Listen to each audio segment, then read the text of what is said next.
آخری غزوہ۔ مسلمانوں کی تعداد صرف 30,000 اور سامنے موجود ہے آدھی دنیا پر حکومت کرنے والا رومن امپائر۔ وہ رومی سلطنت جس کو آدھی دنیا پر حکومت کرنے کا غرور تھا، جس نے حال ہی میں ایران کو شکست دی۔ مسلمانوں کے ہاں اس وقت گرمی، قحط اور غربت اپنے عروج پر تھی۔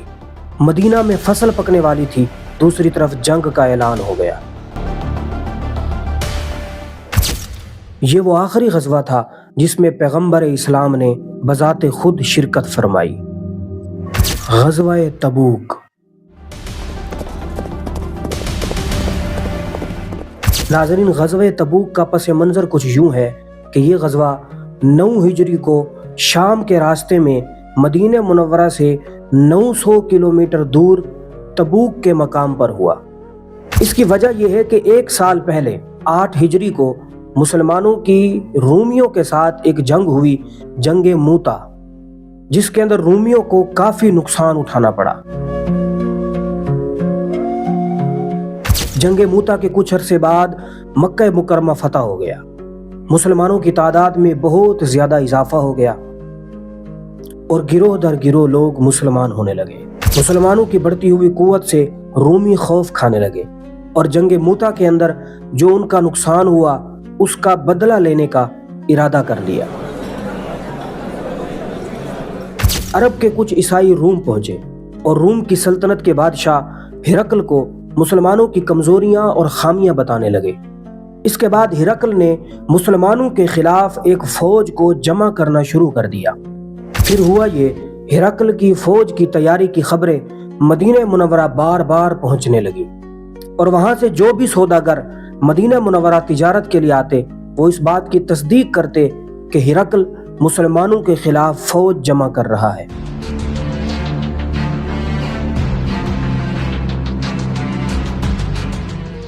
جب یہ خبریں پے در پے مدینہ منورہ آنے لگیں، امام الانبیاء نبی کریم صلی اللہ تعالی علیہ وآلہ وسلم نے مسلمانوں کو جنگ کی تیاری کا حکم دے دیا۔ دوسری طرف مدینہ منورہ میں منافقین کا پردہ فاش ہو گیا۔ انہوں نے مسلمانوں کو ورغلانا شروع کر دیا، بہلانا شروع کر دیا کہ ہرقل کی فوج بہت زیادہ ہے، آدھی دنیا پر حکومت کرنے والے ہیں، ہم ان کے ساتھ جنگ نہیں کر سکتے۔ لیکن جو حقیقی مسلمان تھے انہوں نے نبی کریم صلی اللہ تعالی علیہ وسلم کے حکم پر لبیک کہا۔ مدینے کے اندر جنگ کی تیاریاں ہونے لگیں۔ پیغمبر اسلام نے لوگوں کو عطیات جمع کرنے کا حکم دیا۔ سب سے زیادہ حصہ اس کے اندر حضرت عثمان غنی نے شامل کیا۔ یہی وہ وقت تھا کہ جب حضرت عمر نے چاہا میں حضرت ابو بکر سے سبقت لے جاؤں اور گھر کا آدھا مال نبی علیہ السلام کی بارگاہ میں حاضر کر دیا۔ لیکن جب حضرت ابو بکر آئے تو گھر کا سارا سامان لے کر آئے۔ پیغمبر اسلام نے پوچھا گھر کے لیے کیا چھوڑا؟ تو عرض کرنے لگے میرے گھر کے لیے اللہ اور اس کا رسول کافی ہے۔ بہرحال اس وقت مدینہ منورہ کے مسلمانوں نے بڑھ چڑھ کر اپنا حصہ شامل کیا۔ ناظرین، غزوہ تبوک کی تیاری اعلانیہ طور پر ہونے لگی۔ غزوہ تبوک سے پہلے جتنی جنگیں اور جتنے غزوات ہوئے سب کی تیاری رازدارانہ انداز میں کی گئی، لیکن غزوہ تبوک کی تیاری اعلانیہ طور پر اور کھلے عام ہونے لگی۔ بالآخر 9 ہجری رجب کے مہینے میں نبی کریم صلی اللہ تعالی علیہ وسلم 30,000 کا لشکر لے کر تبوک کے مقام کی طرف روانہ ہو گئے۔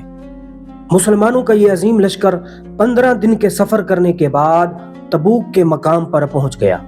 یہاں پیغمبر اسلام کے عظیم معجزے کا ظہور ہوا۔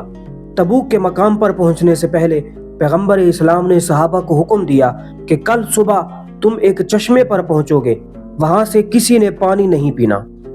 جب صبح ہوئی تو یہ 30,000 کا لشکر تبوک کے مقام پر پہنچا، جہاں ایک چشمہ تھا۔ پیغمبر اسلام نے اس سے وضو فرمایا اور ایک کلی فرمائی اور غلاموں کو حکم دیا کہ اس پانی کو دوبارہ اس چشمے کے اندر ڈال دو۔ جب اس پانی کو دوبارہ چشمے میں ڈالا گیا تو پانی اتنا زیادہ ہو گیا کہ 30,000 کا لشکر اس پانی سے سیراب ہو گیا۔ 20 دن تک مسلمانوں نے تبوک کے مقام پر روم کی فوج کا انتظار کیا، لیکن روم کی فوج لڑنے کے لیے نہ آئی، کیونکہ اس سے پہلے رومی فوج یہ سوچ رہی تھی کہ مسلمانوں کی تعداد کم ہے، وہ کمزور ہیں، غربت ہے، قحط ہے، گرمی ہے، وہ جنگ نہیں کر سکیں گے۔ لیکن جب مسلمانوں کا اتنا بڑا لشکر تبوک کے مقام پر آ گیا تو ان کو خوف ہونے لگا کہ جس طرح جنگ موتا کے اندر ہمیں شکست ہوئی، ہمیں نقصان ہوا، اس کے اندر بھی ہمیں نقصان ہوگا، اس وجہ سے وہ جنگ کرنے کے لیے نہ آئے۔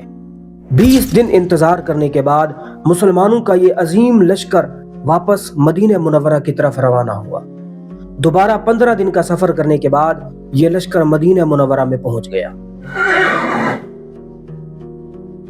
اور جو لوگ اس غزوے میں شریک نہیں ہوئے تھے، نبی کریم صلی اللہ تعالی علیہ وسلم نے صحابہ کو حکم دیا کہ تم نے ان سے کلام نہیں کرنا، ان سے بات نہیں کرنی۔ ناظرین، تبوک کے مقام پر اگرچہ رومیوں سے جنگ نہیں ہوئی، لیکن مسلمانوں کا رعب ان پر طاری ہو گیا، اور تبوک کے مقام پر نبی کریم صلی اللہ تعالی علیہ وآلہ وسلم نے بہت سارے قبائل کی طرف خطوط بھیجے اور قاصد روانہ کیے کہ تم مسلمان ہو جاؤ۔ ان میں سے کچھ مسلمان ہوئے، کچھ نے جزیہ دینے کو قبول کیا۔ ناظرین، یہی وہ غزوہ تھا جس کے اندر نبی علیہ السلام بذات خود تشریف لے گئے اور مدینہ منورہ کے اندر اپنا نائب حضرت علی المرتضیٰ کو چھوڑا۔ اس غزوے کے بعد پورے عالم کفر میں اسلام کا رعب اور دبدبہ طاری ہو گیا، اور مدینے میں منافقین کا پردہ فاش ہو گیا۔ مزید ایسی ویڈیوز کے لیے راشد انفارمر کو لازمی سبسکرائب کریں۔